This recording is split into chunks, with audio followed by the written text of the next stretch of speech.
ஹாய்ல வணக்கம், நான் உங்களோட ராஜ் பேசுறேன். இன்னைக்கு பக்தியோட ராஜ்ல ஒரு ஸ்பெஷல் வீடியோங்க.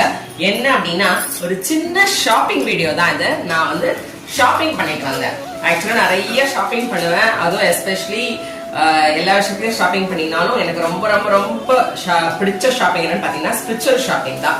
ஸோ நிறைய இந்த பூஜை சாமான்கள் இருக்கு இல்லையா, சுவாமியோட விக்கிரகங்கள், அதே மாதிரி அது ரிலேட்டடா நிறைய ஷாப்பிங் பண்ணுவேன்.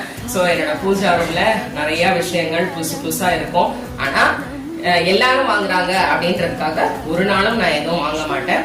ஆல்ரெடி என்ன சொல்றது, என்னோட அம்மா வீட்லயும் சரி, என்னோட மாமியார் வீட்லயும் சரி, என்ன பழக்க வழக்கங்கள் ஃபாலோ பண்றாங்களோ அந்த பூஜைகளை நான் பண்ணுவேன். எக்ஸ்ட்ராவா நான் ஏதாவது ஒரு பூஜை பண்றேன் அப்படின்னா அதை கிளியரா தெரிஞ்சுட்டு எப்போதும் பண்ணுவேன். அந்த பூஜையை எப்போதும் பண்ணிட்டே இருப்பேன். ஒன்னு ஆரம்பிச்சு விடக்கூடாது.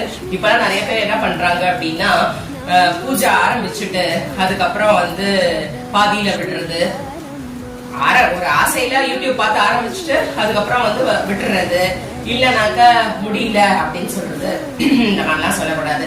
நீங்க ஆரம்பிச்சா எளிய முறையில என்னென்ன பூஜை பண்ண முடியுமோ பண்ணலாம். சிலதெல்லாம் வழக்கங்களுக்குரிய இருக்கிற பூஜைன்னா அதை அவங்கவுங்க பண்ணிக்கிட்டோம், நம்ம விட்டணும். அதை ஆரம்பிச்சு பாதியில விடுறது, இதெல்லாம் வந்து நமக்கு என்ன சொல்றது, அது வந்து ஒரு வேண்டாத வேலை. அது பல பிரச்சனைகளை கொண்டு போய் விடும். அதனால நீங்க பார்க்க போறீங்க இந்த ஷாப்பிங் வீடியோல நான் என்னென்னலாம் ஷாப்பிங் பண்ணிருக்கேன், என்னென்ன திங்ஸ் எல்லாம் ஷாப் பண்ணிருக்கேன் அப்படின்னு நான் காமிக்க போறேன். என்னோட பூஜா காமிக்கணும், பூஜா ரூம் காமிக்கணும் அப்படின்னு ஒரு ஆசை இருக்கு. பட் ஸ்டில் என்ன அப்படின்னா அது செப்பரேட் வீடியோவா போடலாம். இன்னொன்னு நிறைய விக்கிரகங்களை வந்து சலகிராமம்லாம் பூஜை பண்ணிட்டு இருக்கிறத யூஸ்வலா வீடியோ எடுத்து போடக்கூடாது. சோ நான் வந்து பேசிக்கான பூஜா டுவர் உங்களுக்கு டெஃபினட்டா பூஜா சாமனா காமிக்கிறேன். நான் என்னென்ன பண்ணிருக்கேன்னு காமிக்கிறேன். வாழை இலை தட்டு.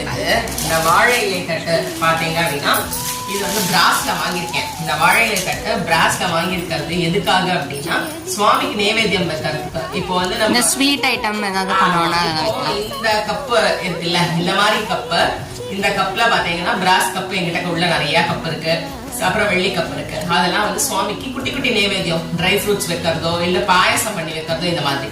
இப்போ 2-3 ஐட்டம், ஒரு வடை, அதுக்கப்புறம் ஒரு புளியோதரை, இல்ல ஏதாவது அந்த மாதிரி 2 ஐட்டம் நம்ம பிரசாதமா வைக்க போறோம் அப்படின்னா இந்த தட்டு ரொம்ப யூஸ்ஃபுல்லா இருக்கும். பார்க்கறதுக்கு ரொம்ப அழகா நல்லா இருக்கு. இது சுவாமி இல்லையா. இது வந்து எங்க வாங்கினேன்றது கடைசியா சொல்றேன். இந்த 2 பொருள் மட்டும் தனியா ஒரு இடத்துல வாங்கியிருக்கேன்.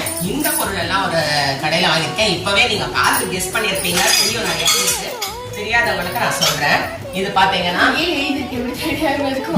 எழுதிருக்கு. இதெல்லாம் நம்ம சொல்லணும் இல்லையா எங்க வாங்கினோன்னு. இது பாருங்க, இந்த விளக்கு வந்து